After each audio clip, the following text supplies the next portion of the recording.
Que signifie être portoricain? Cela signifie naître avec une âme marquée par la lutte, par la musique, par le soleil et par l'histoire. C'est porter dans son sang le courage des Taínos, les chaînes brisées de l'esclavage et l'écho d'une voix qui n'a jamais été pleinement entendue. Porto Rico n'est pas seulement une île, c'est un peuple qui a été conquis, réduit au silence, oublié, mais il n'a jamais abandonné. Dans cette histoire, votre histoire, notre histoire, nous explorerons les chemins de douleur, de gloire et de résistance qui ont construit l'identité portoricaine. Une histoire pleine de blessures ouvertes, mais aussi d'espoir, de culture et de force qu'aucun empire n'a pu éteindre. Car c'est seulement en connaissant notre passé que nous pouvons revendiquer ce qui nous appartient, le droit d'être vu, d'être entendu et de décider de notre destin. Avant de commencer cette puissante histoire de Porto Rico, je vous demande une faveur très spéciale. Abonnez-vous à la chaîne et activez la cloche. Et surtout, laissez un commentaire ci-dessous avec la phrase « Porto Rico, je te porte dans mon cœur ». Avec ce petit geste, vous aiderez cette vidéo à atteindre plus de personnes pour que davantage de Portoricains connaissent leur histoire. Et que cette voix, notre voix, ne sera plus jamais réduite au silence. Faisons entendre au monde ce que Porto Rico a à dire. 1. Avant l'existence de Porto Rico. Imaginez un instant un lieu recouvert de jungles denses, de rivières aux eaux cristallines et de montagnes bercées par le chant des oiseaux. Avant même que l'espagnol ne soit parlé, avant même que le nom de Porto Rico n'existe, cette île avait déjà une âme, une histoire et une civilisation. Les premiers habitants sont arrivés il y a plus de 2000 ans, en pirogue depuis d'autres îles des Caraïbes et d'Amérique du Sud. Mais ce sont les Taínos, arrivés vers le 8e siècle, qui ont véritablement laissé une empreinte profonde. Les Taínos n'étaient pas seulement des chasseurs-cueilleurs, c'était un peuple organisé et sage, profondément attaché à la nature. Ils ont donné à l'île le nom de Boriken, qui signifie « terre du Seigneur courageux ». De là vient le mot « Boricua », auquel de nombreux portoricains s'identifient encore fièrement aujourd'hui. Ils vivaient dans des communautés appelées Yucayekes, dirigées par des chefs appelés caciques, comme le célèbre Agüeybana, qui deviendra plus tard un symbole de la résistance indigène. Au centre de chaque Yucayek se trouvait un baté, une place où se déroulaient cérémonies religieuses, jeux et décisions importantes. L'areito, une danse rituelle mêlant musique, chant et tradition orale, y était pratiquée, servant à transmettre le savoir de génération en génération. Les Taínos étaient des maîtres de l'agriculture. Ils cultivaient le manioc, les patates douces, le maïs, les fruits tropicaux et le tabac. Ils construisaient leurs maisons, appelées boyos, avec du bois et des feuilles de palmier, formant ainsi de petits villages harmonieux. Ils étaient également d'excellents navigateurs maritimes et savaient s'orienter grâce aux étoiles, ce qui leur permettait de commercer avec les autres îles des Caraïbes. Dans leur vision du monde, le monde était peuplé d'esprits appelés semis, qui protégeaient les hommes et la nature. La spiritualité taïno était riche et profonde. Ils honoraient leurs dieux par des rituels guidés par des boïques, une sorte de chaman qui soignait grâce aux plantes et à la sagesse ancestrale. Boriken était un paradis vivant, libre et équilibré. Ses habitants ignoraient tout du concept de propriété tel que nous le connaissons aujourd'hui. Ils partageaient la terre, l'eau et les fruits. Il n'y avait ni armée, ni prison, ni agitation. Leur vie était simple mais bien remplie, profondément ancrée dans la terre qu'ils aimaient. Mais tout cela allait changer à jamais. À l'horizon, des voiles blanches approchaient, des navires qui allaient apporter avec eux une toute autre histoire. Nous étions en 1493 et l'arrivée des Européens allait écrire un nouveau chapitre de l'histoire de Boriken. 2. La rencontre avec l'Europe, l'arrivée de Colomb, 1493. La paix de Boriken fut troublée par l'arrivée d'étranges silhouettes venues d'outre-mer. En novembre 1493, lors de son deuxième voyage, Christophe Colomb, naviguant sous pavillon espagnol, aperçut une île à la végétation luxuriante et aux rivages immaculés. C'était Boriken, bien que Colomb la baptisa plus tard San Juan Bautista en l'honneur d'un saint chrétien. Plus tard, ce nom allait rester celui de sa capitale et l'île allait définitivement s'appeler Porto Rico, en raison de la richesse de son port naturel à San Juan. À première vue, les Taïnos accueillirent les nouveaux venus avec curiosité et hospitalité. Ils les percevaient comme des êtres différents, couverts de métaux brillants et d'armures, parlant une langue incompréhensible et portant des objets qu'ils n'avaient jamais vus auparavant. Cependant, ce qui semblait être une rencontre entre deux mondes allait bientôt se transformer en une histoire de domination. Les Espagnols ne sont pas venus en simples visiteurs. Ils étaient animés d'ambitions claires, conquérir, exploiter et convertir. Aux yeux de la couronne espagnole, cette île faisait désormais partie de son empire. C'est pourquoi ils envoyèrent Juan Ponce de León, vétéran des campagnes espagnoles et ami de Colomb, pour établir un contrôle effectif sur le territoire. Ponce de León arriva quelques années plus tard et commença la colonisation officielle de l'île. Mais ce processus ne fut pas pacifique. Malgré une certaine coexistence au début, des abus apparurent rapidement. Les Taïnos furent contraints de travailler dans des conditions extrêmes sous un système appelé l'encomienda qui les transformait en esclaves. Ils furent contraints d'extraire l'or des rivières, de construire des structures pour les colons et d'adopter une religion qu'ils ne comprenaient pas. Le déséquilibre fut brutal. Des maladies européennes, comme la variole et la rougeole, contre lesquelles les Taïnos étaient impuissants, décimèrent rapidement la population. En quelques décennies seulement, une population de plusieurs dizaines de milliers d'habitants fut réduite à quelques centaines. Ce fut une véritable catastrophe humaine. Mais tous les Taïnos ne se soumirent pas. Certains chefs, comme Agüeybana II, constatant les souffrances de leur peuple, décidèrent de résister.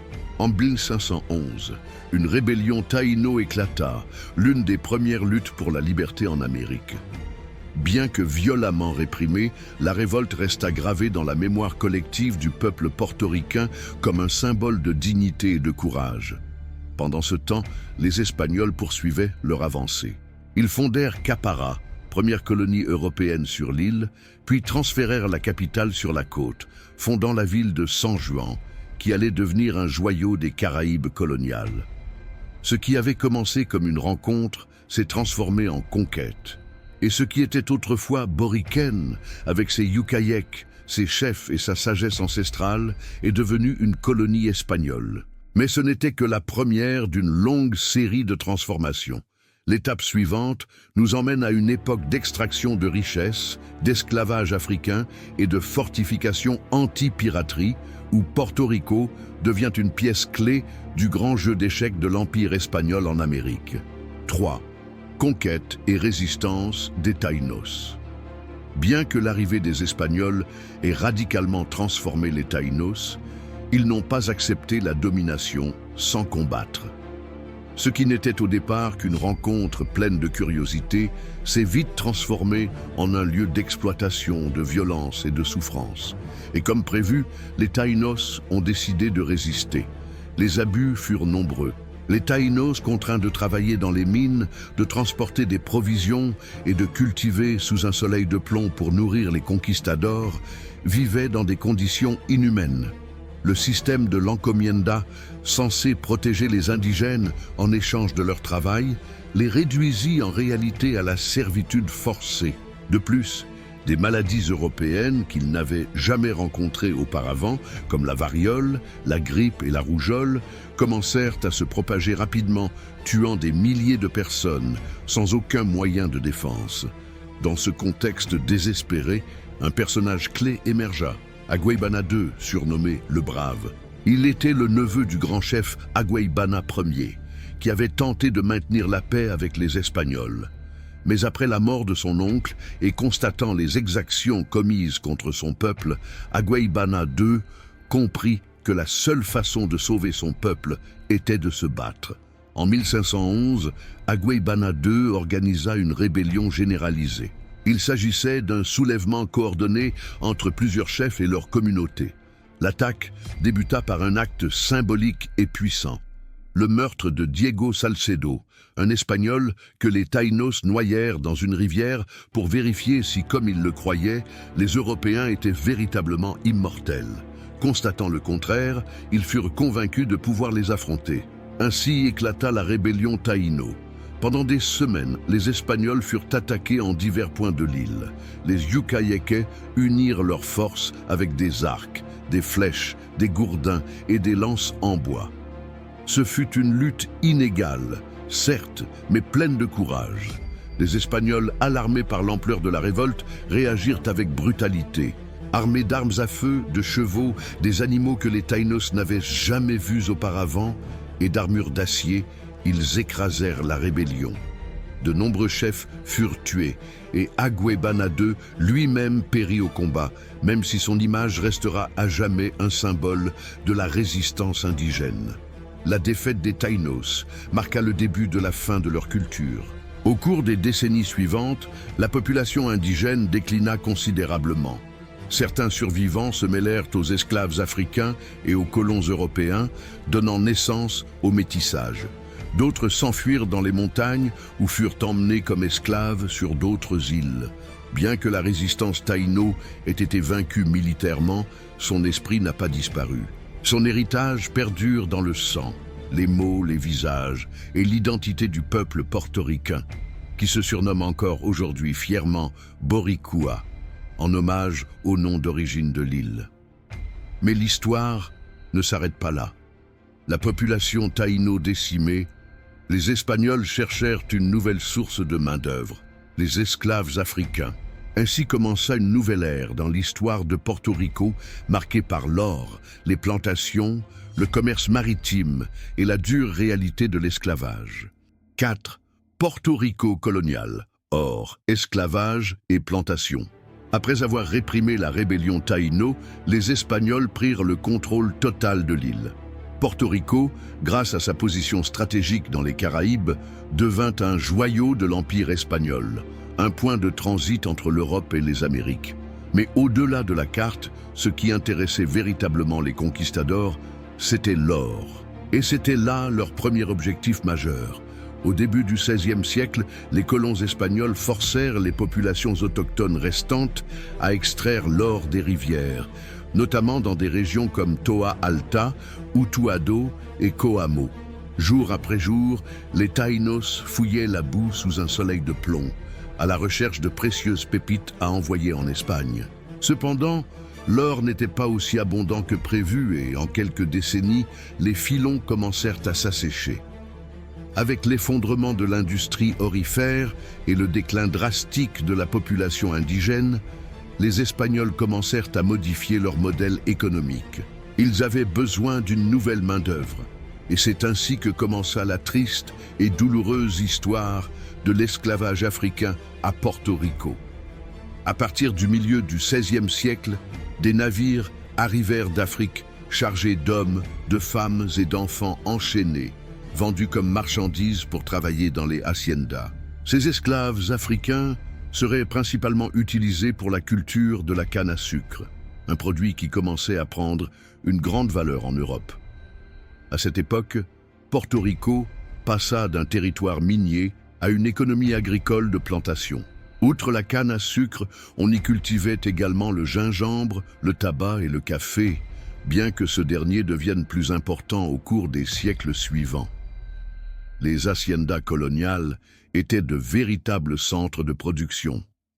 De vastes étendues de terre, contrôlées par des familles espagnoles, étaient entretenues grâce au travail forcé des esclaves africains.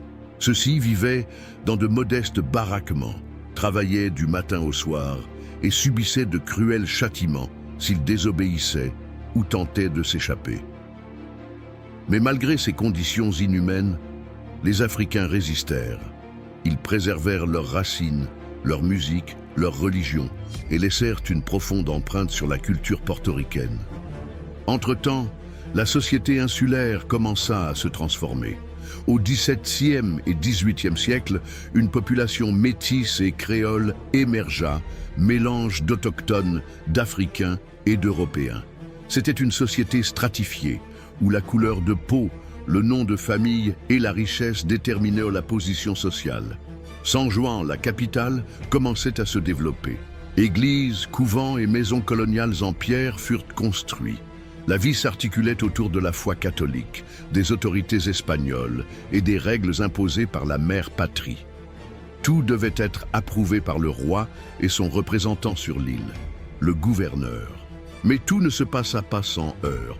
Porto Rico était la cible de pirates, de corsaires et de puissances ennemies.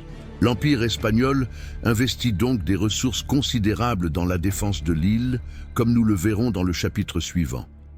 La construction de forteresses et la lutte constante pour protéger cette enclave caribéenne.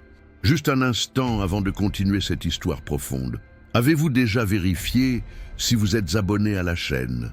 Et si ce contenu touche votre âme, partagez-le avec quelqu'un qui a également besoin de connaître l'histoire de Porto Rico. Car en faisant cela, vous ne soutenez pas seulement cette chaîne. Vous aidez davantage de personnes à renouer avec leurs racines, leur identité et leur vérité. Chaque clic, chaque partage est une graine qui fait avancer cette histoire bien plus loin. 5. Forteresses et pirates, la défense de l'île.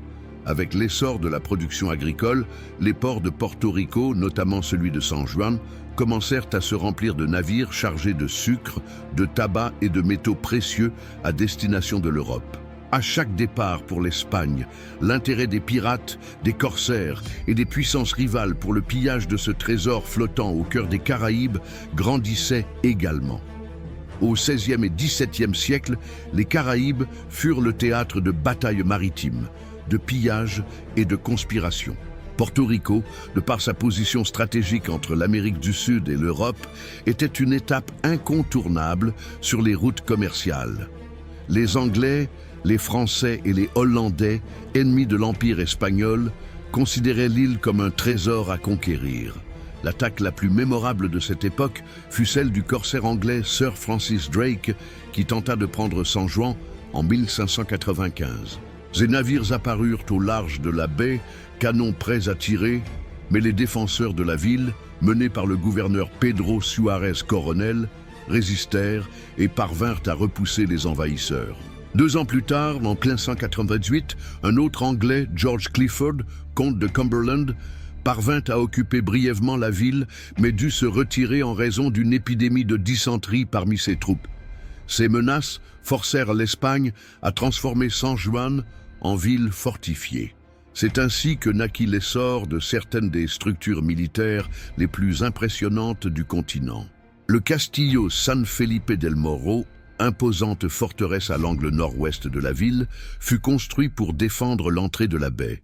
Plus tard, le Castillo de San Cristobal fut ajouté, faisant face au continent pour se protéger des attaques venues de l'intérieur. Les 2 structures, reliées par des murailles, firent de San Juan l'une des villes les mieux défendues du Nouveau Monde. Ces forteresses étaient de véritables chefs-d'œuvre du génie militaire. D'épais murs de pierre, de lourds canons, des passages secrets, des réserves de poudre et des soldats toujours vigilants.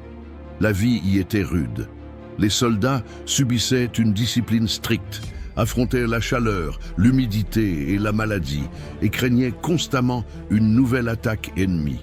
Outre les attaques étrangères, il fallait également contrôler les pirates indépendants comme les célèbres boucaniers des Caraïbes, qui profitaient de la moindre imprudence pour piller les villes côtières ou attaquer les navires marchands. Certains de ces pirates n'avaient de compte à rendre à personne. C'étaient des aventuriers, des criminels ou simplement des hommes désespérés cherchant fortune en haute mer. Cette période de menace constante consolida le rôle militaire de Porto Rico au sein de l'Empire espagnol. L'île était non seulement un centre de production, mais aussi une ligne de défense. De là, les routes vers le Mexique, le Pérou et l'Espagne étaient protégées. Malgré sa petite taille, elle possédait donc une immense valeur stratégique. Tandis que murs et canons s'élevaient, quelque chose de bien plus puissant commença à prendre forme dans la vie quotidienne des Portoricains, une identité propre. Au fil des siècles, parmi les soldats, les paysans, les esclaves, les créoles et les marchands, l'âme portoricaine commença à émerger. Mais cette identité allait continuer à mûrir.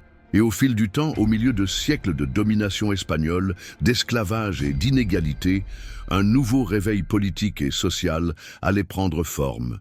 Une graine de changement qui allait commencer à germer. Et nous en parlerons dans le prochain chapitre.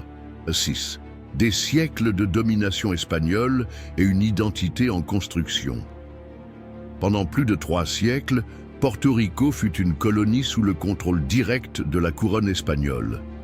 À première vue, tout sur l'île obéissait aux ordres de Madrid. La langue officielle était l'espagnol, la religion obligatoire était le catholicisme et le roi nommait le gouverneur qui exerçait un pouvoir quasi absolu. Mais sous cette apparence coloniale, au cœur des rues de San Juan, dans les champs de canne à sucre et de café et dans les humbles demeures de l'intérieur, quelque chose de nouveau émergeait.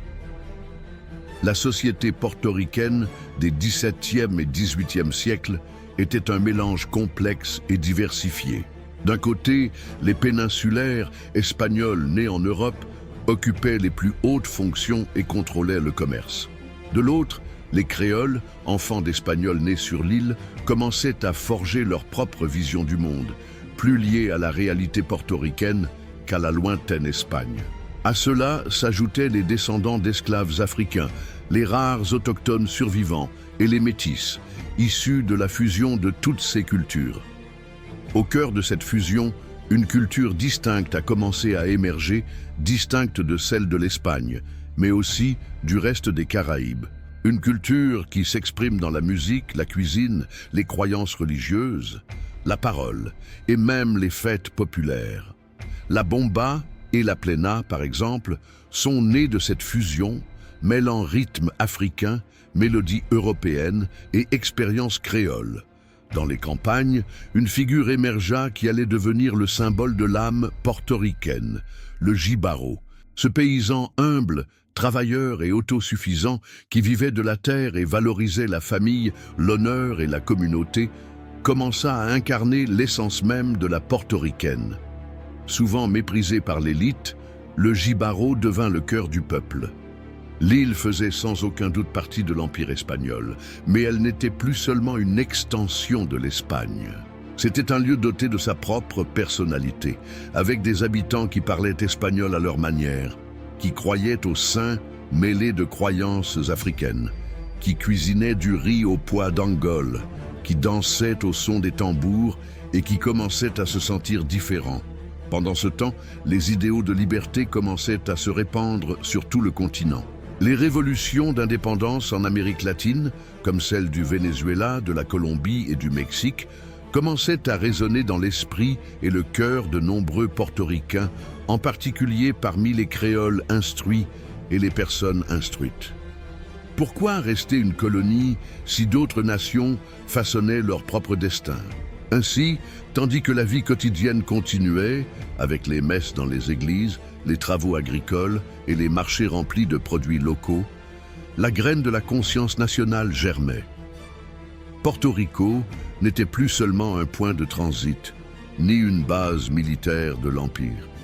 C'était une nation en devenir, encore sans nom officiel, mais vivante par la voix et le sang de son peuple. Et ce ne serait qu'une question de temps avant que cette prise de conscience ne s'éveille. Au XIXe siècle, Porto Rico allait connaître sa première lutte pour la liberté. Car lorsqu'un peuple commence à se reconnaître comme tel, l'étape suivante est inévitable, la quête de l'indépendance. 7. Le réveil du XIXe siècle, les mouvements indépendantistes. Le XIXe siècle apporta une bouffée d'air frais, un souffle de liberté ressenti depuis les plantations de café de Yoko jusqu'aux rues pavées de San Juan. Tandis que les anciennes colonies espagnoles d'Amérique latine luttaient contre la pauvreté et que nombre d'entre elles obtenaient leur indépendance, comme le Venezuela, l'Argentine, la Colombie et le Mexique, un profond désir d'émancipation émergeait également à Porto Rico, mais ce ne fut pas facile. L'Espagne, affaiblie par l'invasion napoléonienne et les guerres d'Amérique, s'accrochait fermement à ses dernières colonies, Cuba et Porto Rico. Par conséquent, toute expression de rébellion était rapidement réprimée, et les Portoricains vivaient sous surveillance constante, sans presse libre, sans réelle participation politique et avec une économie contrôlée depuis Madrid. Cependant, les idées des Lumières étaient déjà semées. Intellectuels, poètes, marchands et même prêtres commencèrent à rêver d'un pays libre.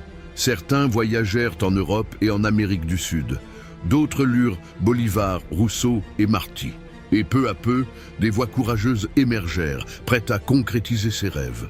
Le moment le plus symbolique de ce réveil eut lieu en 1868 avec ce que l'on appelle le Grito de Lares. Ce fut la première tentative sérieuse d'indépendance à Porto Rico, un soulèvement armé organisé en secret par un groupe de patriotes dirigé par Ramón Emeterio Betances, connu comme le père de la nation portoricaine, et Segundo Ruiz Belvis. Tous deux étaient des hommes éclairés, engagés pour l'abolition de l'esclavage et la libération de leur peuple. La rébellion devait éclater à l'échelle nationale, mais suite à une information, le plan dut être reporté. Le 23 septembre 1868, un petit groupe d'hommes courageux prit les armes dans la ville de Lares, à l'ouest de l'île. Ils prirent le contrôle de la ville, hissèrent un drapeau blanc avec une croix rouge et une étoile solitaire et proclamèrent la République de Porto Rico. Ce fut un moment bref, mais historique. Bien que le mouvement ait été écrasé par l'armée espagnole en seulement 2 jours et que nombre de ses dirigeants aient été emprisonnés ou exilés, le Grito de Lares est resté gravé dans la conscience collective du peuple.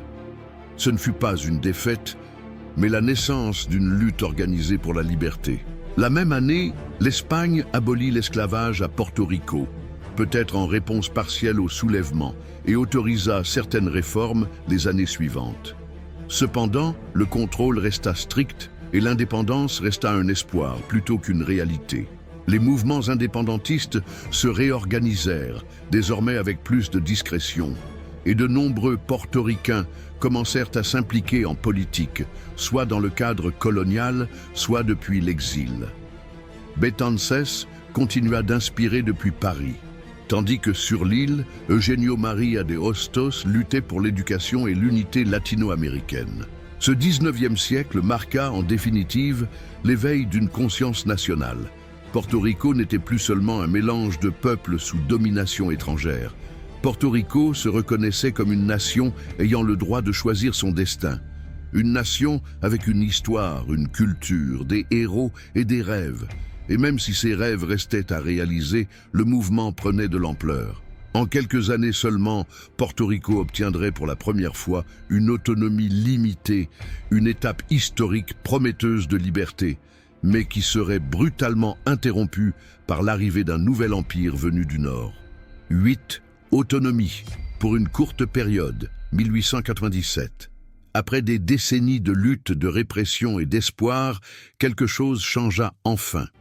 En 1897, le gouvernement espagnol, poussé par l'avancée des idées libérales et l'exemple des mouvements indépendantistes dans ses colonies, accorda à Porto Rico une charte d'autonomie.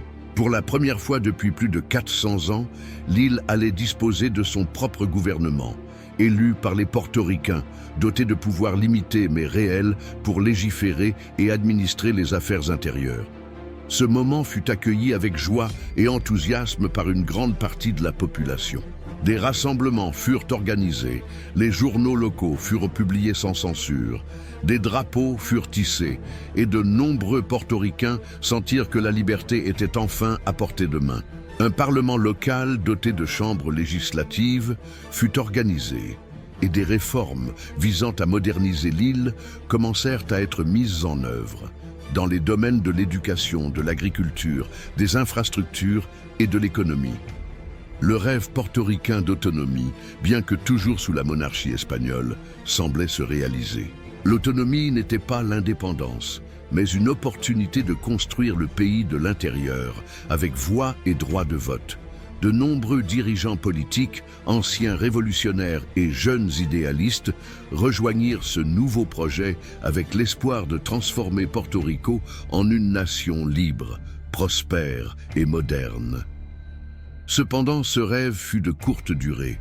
Moins d'un an après la mise en œuvre de l'autonomie, un nouveau conflit international allait changer le cours de l'histoire à jamais. La guerre hispano-américaine. Le 25 avril 1898, les États-Unis déclarèrent la guerre à l'Espagne à la suite de la mystérieuse explosion de l'USS Maine dans le port de la Havane, à Cuba. Bien que le conflit fût né à Cuba, il s'étendit rapidement à d'autres colonies espagnoles. Ainsi, en juillet 1898, alors que Porto Rico commençait tout juste à jouir de son autonomie, une flotte américaine débarqua à Guanica, au sud de l'île. Il n'y eut pas de bataille majeure. La résistance fut minime et les troupes américaines avancèrent rapidement. En quelques semaines, elles prirent le contrôle du territoire sans rencontrer d'opposition organisée. De nombreux Portoricains, confus ou pleins d'espoir, pensèrent que les États-Unis étaient peut-être venus accomplir ce que l'Espagne n'avait jamais souhaité, la véritable liberté. Mais la réalité allait être bien différente. Avec la signature du traité de Paris en décembre 1898, l'Espagne céda officiellement Porto Rico, ainsi que les Philippines, Guam et Cuba aux États-Unis. L'autonomie nouvellement créée fut définitivement supprimée et l'île devint un territoire américain. Ainsi, ce qui semblait être le début d'une nouvelle ère d'autonomie gouvernementale s'avéra être le prélude à un autre long chapitre colonial. Il ne répondait plus à un roi lointain à Madrid, mais à un président à Washington. La question qui commençait alors à se poser était: serait-ce une nouvelle opportunité pour Porto Rico ou le début d'une nouvelle étape de subordination? La réponse allait commencer à se révéler dans les années à venir, lorsque les Portoricains découvriraient ce que signifiait faire partie des États-Unis sans être traités comme des égaux. Si cette histoire vous touche, faites une petite pause. Abonnez-vous à la chaîne et aimez cette vidéo. Avec ce simple geste, vous faites bien plus que soutenir ce contenu. Vous aidez cette histoire à atteindre plus de cœurs, plus de Portoricains, plus d'âmes éveillées. Ensemble, construisons la mémoire. Merci d'y participer. 9. Changement de propriétaire. Les États-Unis prennent l'île 1898. La fin du 19e siècle marqua un tournant décisif dans l'histoire de Porto Rico. Après la guerre hispano-américaine, l'île fut cédée par l'Espagne aux États-Unis par le traité de Paris, signé en décembre 1898. Ainsi, sans consultation des Portoricains, sans plébiscite, sans aucune participation, l'île changea de main comme s'il s'agissait d'une simple propriété. La domination espagnole avait pris fin et la mainmise américaine avait commencé. Au début, beaucoup sur l'île pensaient que les États-Unis apporteraient peut-être modernisation, droits civiques et progrès économiques. Certains croyaient que Porto Rico aurait enfin la possibilité de devenir un pays libre avec le soutien d'un pouvoir démocratique. Mais très vite, cet espoir s'est heurté à une toute autre réalité. Le nouveau gouvernement militaire américain commença à imposer son autorité unilatéralement. Le système autonome instauré en 1897 fut dissous et un nouvel ordre contrôlé depuis Washington fut instauré. Des gouverneurs américains furent nommés et les décisions furent prises sans consultation du peuple portoricain. En 1900, la loi Foraker établit un gouvernement civil, mais subordonné au Congrès des États-Unis. Bien que la création d'une assemblée législative locale fût autorisée, le pouvoir réel demeurait aux mains de fonctionnaires nommés par le président des États-Unis. Porto Rico n'avait aucune influence sur le gouvernement qui le dirigeait désormais. L'économie fut également profondément transformée. De nombreuses terres furent rachetées par des entreprises américaines qui établirent d'immenses plantations de canne à sucre, dominant ainsi la production agricole. Les petits agriculteurs portoricains furent déplacés et l'île devint de plus en plus dépendante des capitaux étrangers. Bientôt, une grande partie des richesses générées sur l'île se déplaça vers le nord, tandis que la pauvreté augmentait au sein de la population locale. Par ailleurs, un processus d'américanisation forcée s'est amorcé. L'anglais a été imposé dans le système éducatif, supplantant l'espagnol comme langue d'enseignement principale. L'histoire des États-Unis a commencé à être enseignée comme si elle était la leur, et les symboles nationaux portoricains ont été marginalisés. Pour beaucoup, il s'agissait d'une forme de colonisation culturelle visant à effacer l'identité créole si difficile à construire. Cependant, Porto Rico n'était ni un État de l'Union, ni un pays indépendant. C'était un territoire non incorporé, une sorte de vide juridique où les droits de ses citoyens étaient limités et son avenir incertain. Au début du XXe siècle, de nouvelles générations de dirigeants portoricains émergèrent et commencèrent à remettre en question le nouvel ordre. Certains réclamaient davantage de droits dans le cadre américain, d'autres exigeaient une indépendance totale. La lutte pour le statut politique de l'île ne faisait que commencer. Pendant ce temps, le peuple portoricain poursuivait sa vie, s'adaptant, résistant et se réinventant. Avec ingéniosité, dignité et fierté, il maintenait sa culture, sa langue et son identité vivante malgré les nouvelles contraintes. Mais le dilemme était sur la table. Que signifiait être portoricain sous contrôle américain maintenant? Serait-il possible d'atteindre l'égalité, l'autonomie ou la liberté dans ce nouveau chapitre colonial? Les réponses, ou du moins une partie d'entre elles, allaient commencer à émerger peu de temps après, lorsque les États-Unis ont pris une décision capitale. Faire des Portoricains des citoyens américains, mais pas des égaux. 10. Transition forcée, américanisation et inégalité. À partir de 1898, Porto Rico connut un processus que beaucoup appelèrent l'américanisation. Ce processus n'était ni facultatif ni naturel. Il fut imposé d'en haut, dans le cadre d'un plan visant à transformer la culture, l'éducation, l'économie et même la mentalité des Portoricains. L'une des premières mesures fut prise dans le domaine éducatif. Le système scolaire fut entièrement réorganisé et à partir de 1903, l'anglais devint la langue principale d'enseignement, même si la grande majorité de la population ne le parlait pas. Ni les enseignants ni les élèves ne maîtrisaient la langue, ce qui entraîna frustration, désengagement et régression scolaire. L'histoire, la géographie et la culture portoricaine furent remplacées dans les manuels scolaires par les symboles et les héros des États-Unis. C'était comme s'ils voulaient effacer le passé pour en écrire un nouveau. Mais la langue n'était pas la seule chose qu'ils cherchaient à changer. Les valeurs américaines étaient promues partout. Le consumérisme, le drapeau américain, les défilés patriotiques du 4 juillet, le mode de vie américain. À bien des égards, l'objectif était de faire de Porto Rico une extension tropicale des États-Unis, sans respecter son histoire ni son essence. Pendant ce temps, les inégalités sociales se sont creusées à pas de géant.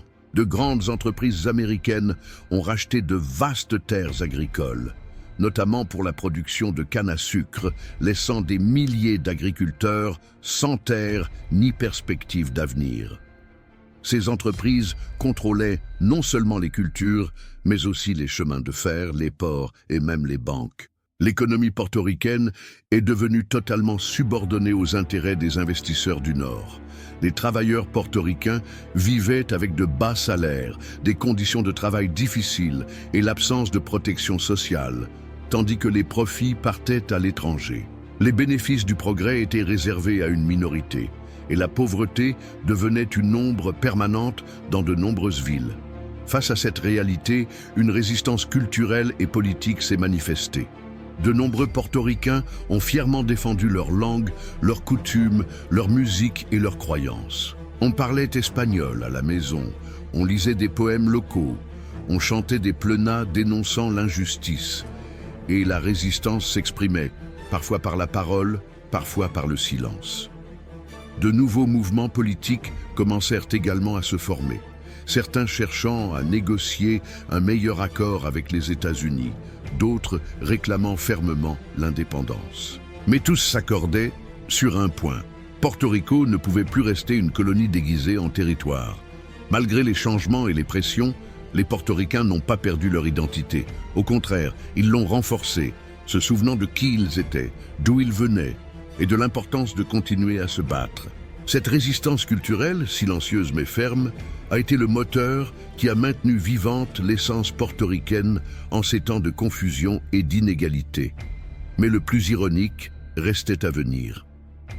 Au cœur de ces inégalités et de cette sujétion, les États-Unis décidèrent, en 1917, de prendre une mesure inattendue: accorder la citoyenneté américaine aux Portoricains. Un geste qui ressemblait à une concession, mais qui avait une toute autre connotation, surtout si l'on se souvient de ce qui se passait dans le monde à ce moment précis. 11. Citoyens, mais sans plein droit, 1917. Dans un contexte d'inégalité sociale, d'américanisation forcée et de contrôle absolu des États-Unis, le 2 mars 1917, le Congrès américain a adopté la loi Jones-Shafroth, faisant officiellement des Portoricains des citoyens des États-Unis. À première vue, la nouvelle semblait positive. Les Portoricains étaient désormais citoyens. Mais derrière cette apparente générosité se cachait une intention politique stratégique. Cette même année, les États-Unis se préparaient à entrer dans la Première Guerre mondiale. Grâce à la citoyenneté, les Portoricains pouvaient désormais être recrutés pour le service militaire. Et des milliers de jeunes Portoricains furent envoyés combattre dans une guerre qui n'était pas la leur, par une nation qui les traitait encore comme des citoyens de seconde zone. Il est vrai que la loi Jones a également introduit d'importants changements. Elle a doté Porto Rico d'une structure législative plus développée, avec une Chambre des représentants et un Sénat élu par les citoyens de l'île. Elle a également reconnu certains droits civiques fondamentaux. Mais le véritable pouvoir est resté aux mains du gouvernement des États-Unis, qui a conservé le contrôle de la politique étrangère, du commerce, de la défense et de la nomination du gouverneur et des juges de la Cour suprême. Pire encore, malgré leur citoyenneté américaine, les Portoricains ne pouvaient pas voter pour le président américain et n'étaient pas représentés au Congrès. Leur commissaire résidant à Washington ne pouvait qu'exprimer son opinion, sans pouvoir prendre de décision. C'était comme être citoyen, mais sans tous les droits d'un citoyen. Une citoyenneté partielle. Cette contradiction devint rapidement évidente. Tandis que les jeunes Portoricains étaient envoyés au front, ils continuaient de souffrir sur l'île de la pauvreté, du chômage, de la discrimination et d'un manque de pouvoir politique réel. De plus, l'économie restait aux mains d'importants intérêts américains, et l'identité culturelle portoricaine subissait des pressions. Malgré cela, la citoyenneté a eu des conséquences inattendues. Grâce aux passeports américains, de nombreux Portoricains ont commencé à migrer vers les États-Unis continentaux à la recherche de meilleures opportunités. Des communautés se sont établies à New York, Philadelphie et dans d'autres villes, et la diaspora portoricaine a émergé, jouant un rôle crucial dans l'histoire du pays. On assista également à un réveil politique sur l'île. De nouveaux partis émergèrent, de nouvelles voix commencèrent à réclamer davantage de droits, une plus grande autonomie et, dans certains cas, une indépendance totale. Certains voyaient la citoyenneté comme une opportunité d'intégration, d'autres comme un piège pour justifier le contrôle impérial. Quoi qu'il en soit, Porto Rico est entré dans le XXe siècle avec un statut confus et contradictoire. Ils étaient citoyens, mais pas égaux. Ils faisaient partie de l'Empire, mais pas du système démocratique. Ils faisaient partie des États-Unis, mais en même temps, ils restaient quelque chose d'autre. Et cette ambiguïté persistante a alimenté pendant des décennies un profond débat interne qui allait marquer la vie politique du pays jusqu'à ce jour. Porto Rico doit-il aspirer à devenir un État, rester un territoire ou rechercher l'indépendance? Ce débat, toujours d'actualité, a pris de l'ampleur au cours des décennies suivantes. Nous explorerons ci-dessous une lutte politique complexe, alors que les Portoricains s'organisent en mouvements identitaires, de résistance et d'autodéfinition. 12. Lutte politique, indépendance, État ou État libre. Tout au long du XXe siècle, Porto Rico a connu d'intenses débats internes sur son avenir politique. Divisé dans ses aspirations, le peuple a commencé à s'organiser en trois grands courants idéologiques qui ont façonné l'évolution du pays jusqu'à aujourd'hui. le mouvement indépendantiste, le mouvement pro-État et les partisans de la libre association. D'un côté, ceux qui luttaient pour une indépendance totale. Pour eux, Porto Rico devait rompre tout lien colonial et devenir une nation souveraine, à l'instar de tant d'autres en Amérique latine. Cette position était défendue par des mouvements tels que le Parti nationaliste portoricain, fondé en 1922 et dirigé à l'époque par le charismatique et combatif Pedro Albizu Campos. Albizu, avocat diplômé de Harvard et ancien combattant, devint un symbole de la résistance, dénonçant les abus du gouvernement américain et défendant avec passion le droit du peuple portoricain à décider de son destin. Leur lutte était si résolue que dans les années 1950, certains nationalistes prirent part à des actions armées, comme l'assaut contre le Congrès des États-Unis en 1954 et le soulèvement de Jayuya en 1950. Ces actions, bien que peu soutenues, exprimaient le profond mécontentement de secteurs qui se sentaient opprimés et sans voix. La répression fut rude. De nombreux leaders indépendantistes furent emprisonnés, persécutés ou réduits au silence. D'autre part, un mouvement prônait le statut d'État. Porto Rico devait devenir le 51e État des États-Unis. Pour eux, la citoyenneté devait être complète, avec tous les droits et responsabilités des citoyens des 50 États. Ils soutenaient que seule l'accession au statut d'État permettrait d'être pleinement représenté au Congrès, de voter pour le président et de garantir l'égalité en matière d'aide fédérale, d'éducation et de santé. Cette position s'est renforcée au fil du temps, notamment parmi ceux qui voyaient les États-Unis comme la voie du progrès économique. Entre ces deux visions opposées, une troisième voie émergea, le Commonwealth, aussi connu sous le nom de ELA. Cette formule fut défendue par des dirigeants comme Luis Muñoz Marín, qui deviendrait le premier gouverneur élu au suffrage universel en 1948. L'ELA fut officiellement créée en 1952 avec une nouvelle constitution locale qui accordait une certaine autonomie interne, même si le Congrès américain conservait le dernier mot sur de nombreuses questions clés, telles que la défense, le commerce et la politique étrangère. La création du Commonwealth fut célébrée comme un accomplissement historique. Beaucoup y voyaient une sorte de meilleur des deux mondes, l'autonomie et la citoyenneté américaine. Mais au fil du temps, d'autres commencèrent à souligner que le Commonwealth ne résolvait pas l'ambiguïté du statut et que dans les faits, Porto Rico restait une colonie moderne, sans véritable souveraineté ni pleine égalité. Le XXe siècle s'est ainsi déroulé au rythme des élections, des plébiscites, des débats houleux, des campagnes et des manifestations. Chaque option avait sa base de soutien, ses arguments et ses espoirs.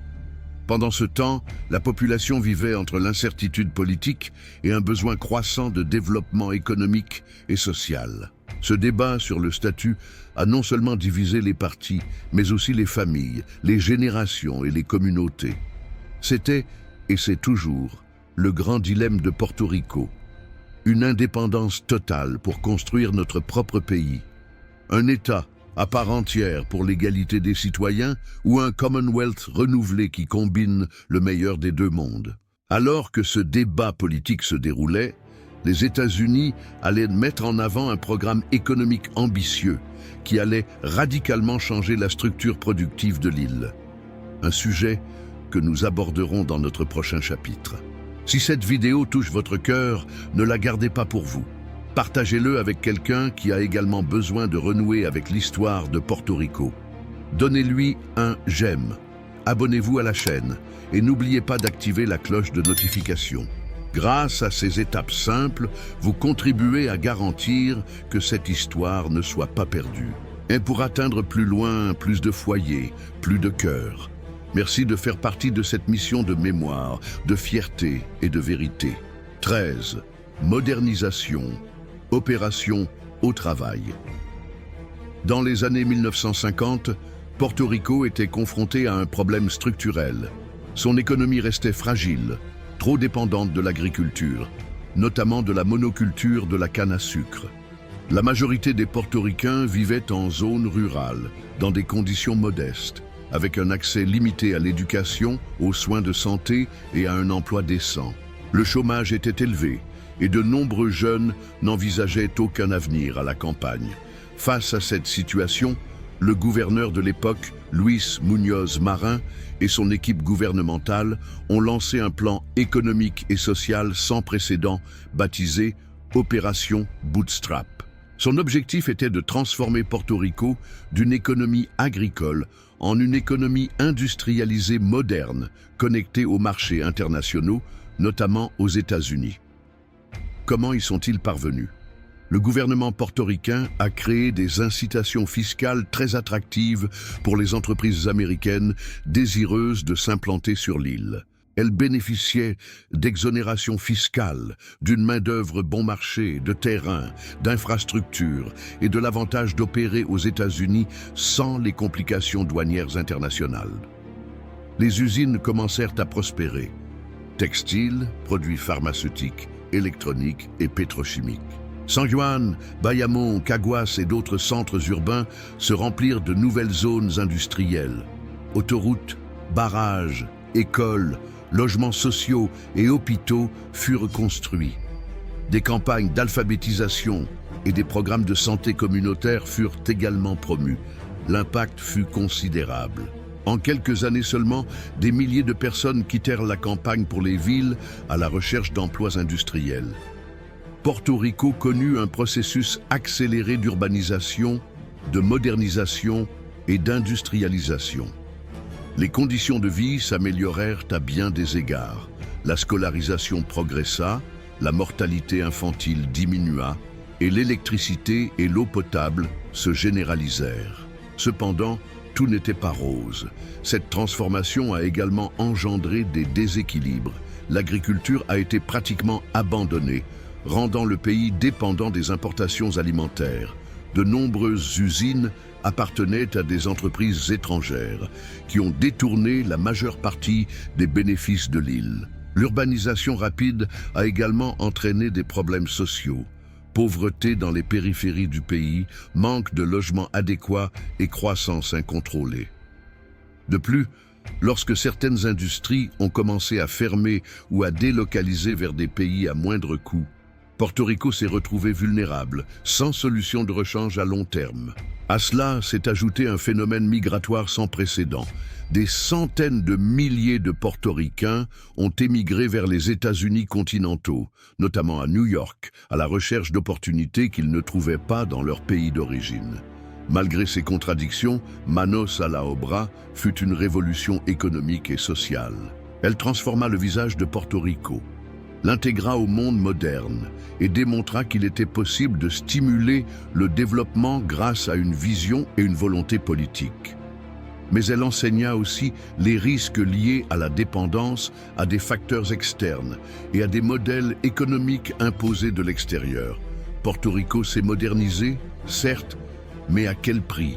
La culture rurale a cédé la place à une société plus urbaine, plus mondialisée, mais aussi plus vulnérable.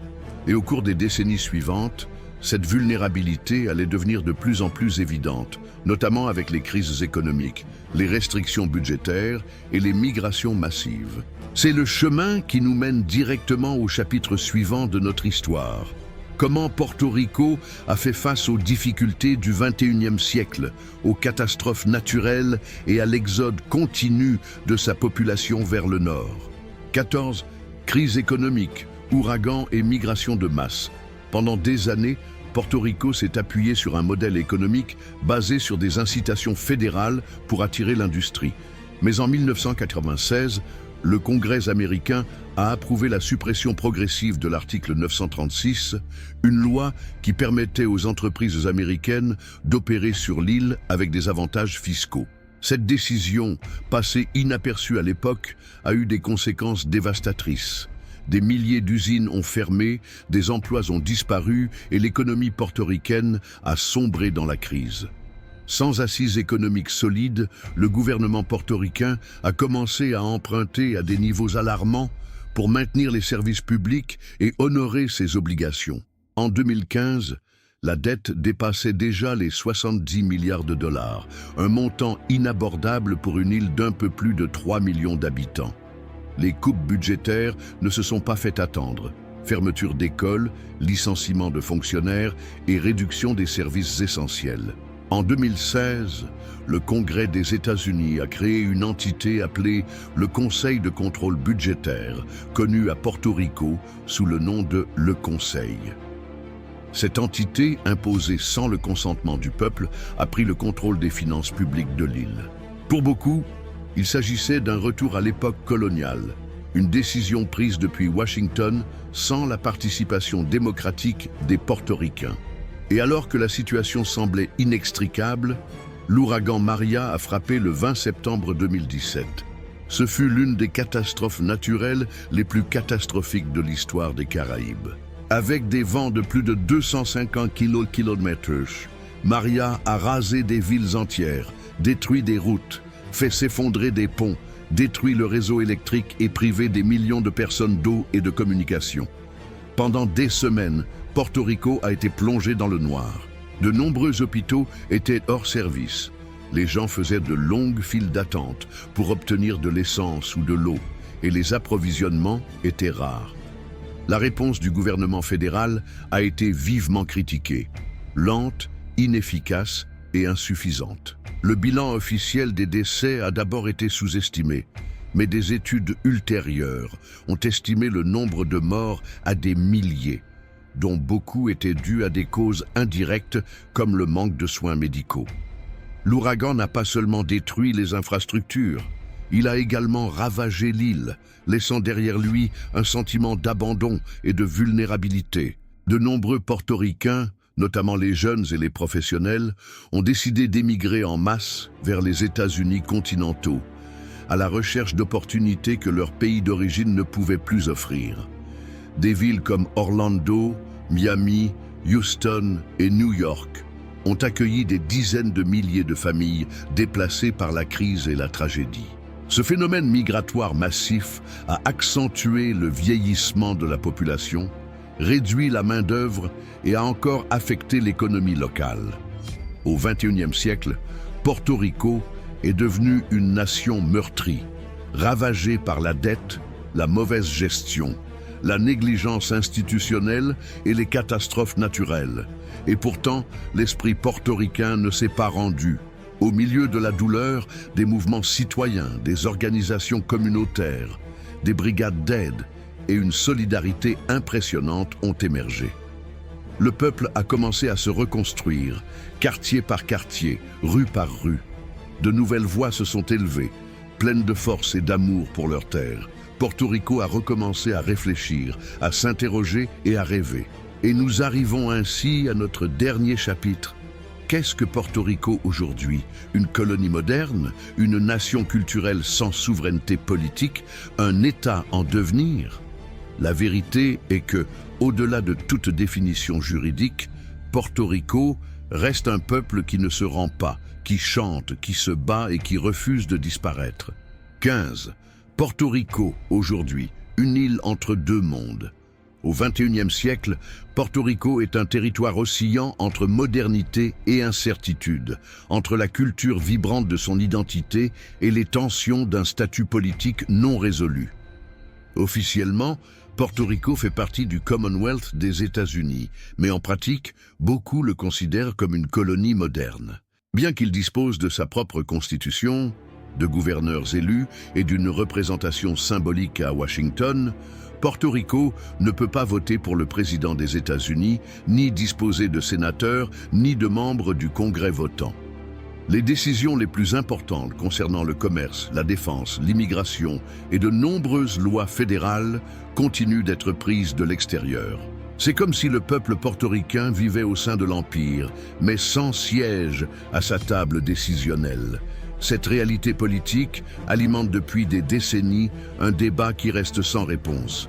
Porto Rico doit-il devenir le 51e État? Doit-il aspirer à l'indépendance totale? Ou doit-il réinventer le modèle du Commonwealth? À plusieurs reprises, la population a participé à des plébiscites pour exprimer son opinion. Mais à ce jour, le Congrès américain n'a pas encore pris de décision définitive. L'île demeure donc dans un vide politique, suspendu entre la dépendance et le désir de définir son propre destin. Mais tandis que les dirigeants débattent, le peuple portoricain continue d'avancer. Avec une culture riche mêlant racines taïno, africaines et européennes, Porto Rico rayonne dans les Caraïbes et dans le monde entier. Sa musique, bomba, plena, salsa et reggaeton, a transcendé les frontières. Des artistes comme Bad Bunny, Ricky Martin, René Pérez, Residente, Marc Anthony et bien d'autres ont fait rayonner l'île aux quatre coins du monde. Dans les domaines du sport, des sciences, des arts et de la littérature, les Portoricains continuent de laisser leur empreinte. Les communautés portoricaines des États-Unis continentaux, la diaspora, ont préservé leur identité, s'organisant, défendant leurs droits et servant de lien permanent avec l'île mère. Parallèlement, la société portoricaine a démontré une impressionnante capacité à résister, à se réinventer et à guérir. Après les ravages de l'ouragan Maria, des communautés autonomes, des coopératives solaires et des réseaux d'entraide ont émergé. La jeunesse portoricaine s'organise, proteste, revendique et crée. En 2019, par exemple, une vague massive de manifestations populaires a contraint le gouverneur de l'époque, Ricardo Rossello, à démissionner, un acte de dignité civique qui a démontré que le peuple a du pouvoir lorsqu'il s'unit. Porto Rico est aujourd'hui confronté à de profonds défis. Une crise économique, une fuite des cerveaux, une population vieillissante et des infrastructures nécessitant des investissements urgents. Mais parallèlement, la valeur de l'identité portoricaine, la nécessité de protéger le territoire, la langue et les traditions, et de repenser l'avenir avec audace, n'ont jamais été aussi bien perçus. Porto Rico est aujourd'hui une île entre deux mondes, celui qui l'accepte comme faisant partie du monde global, moderne et connecté, et une autre qui l'ancre à son histoire ancestrale, à sa lutte pour la dignité, à sa culture qui refuse de s'éteindre. Ce n'est pas seulement une île, c'est un peuple avec une mémoire, une âme, un feu. Et même s'il n'a pas encore décidé quelle sera sa destination finale, il sait très bien qui il est. Porto Rico est borinquen, c'est un pays des Caraïbes, c'est un pays d'Amérique latine, et surtout, il est indestructible. Ce n'est pas seulement l'histoire de Porto Rico, c'est votre histoire. Celle d'un peuple qui a résisté aux colonies, aux tempêtes, aux dettes et au silence. Celui des grands-parents qui ont semé l'espoir dans une terre dure, des mères qui se sont battues sans relâche et des jeunes qui portent aujourd'hui le drapeau avec le cœur en feu. Oui, ils nous ont pris beaucoup de choses. Ils nous ont refusé la parole, ils nous ont poussés à partir, ils nous ont laissés seuls sous les vents d'un ouragan. Mais ils ne pourront jamais nous enlever la chose la plus puissante, notre identité, notre dignité, notre voix. Aujourd'hui, plus que jamais, Porto Rico a le choix. Connaître votre histoire est la première étape vers la guérison, vers la récupération, pour construire un avenir qui ne dépend de personne d'autre, mais de nous-mêmes. Maintenant, je veux t'écouter. Qu'avez-vous pensé de ce voyage à travers l'histoire de Porto Rico? Laissez-moi votre avis dans les commentaires, je les lirai à cœur ouvert. Votre commentaire, votre like et votre abonnement font une grande différence. Avec ce geste, vous aidez davantage de personnes à découvrir cette vidéo et ensemble, continuons à sauver la mémoire de notre peuple. Merci d'être ici, de soutenir et de faire partie de cette communauté qui honore son histoire. Rendez-vous au prochain chapitre.